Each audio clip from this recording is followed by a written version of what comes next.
ఇవాళ మన్మోహన్ సింగ్ గారి గురించి మాట్లాడుకునేటప్పుడు తప్పకుండా మన తెలుగు బిడ్డ, మన తెలంగాణ బిడ్డ పివి గురించి కూడా మనం గుర్తు చేసుకోవాలి అధ్యక్ష. మేము మొన్న మా పార్టీ అధ్యక్షులు పెద్దలు కేసీఆర్ గారి ఆదేశం మేరకు పార్టీ వర్కింగ్ ప్రెసిడెంట్గా నేను, నాతో పాటు మా గౌరవ రాజ్యసభ సభ్యులు అందరం కూడా వారి ఇంటికి పోయాం, నివాళులు అర్పించాం.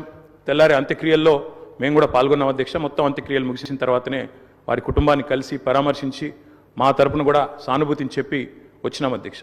కానీ అక్కడ పోయినప్పుడు ఒక మాట మాత్రం కొంత బాధ అనిపించింది అధ్యక్ష. మన్మోహన్ సింగ్ గారికి మొన్న జరిగిన వారికి గౌరవప్రదమైన వీడ్కోలు ఢిల్లీలో మన తెలంగాణ బిడ్డ పివి గారికి దక్కలేదు అనే బాధ మాత్రం కొంత అనిపించింది అధ్యక్ష. దయచేసి నేను ముఖ్యమంత్రి గారిని కోరుతా ఉన్నా, ఇది తెలంగాణ శాసనసభ. ఇప్పుడు మీరు అన్నారు తీర్మానం భారతరత్న అన్నారు, సంతోషం.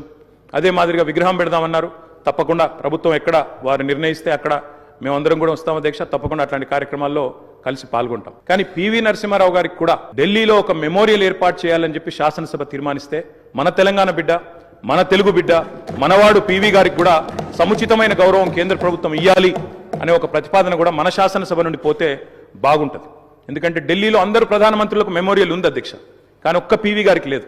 అదొక రకంగా మనకు అవమానం, మనకు తీరని లోటు.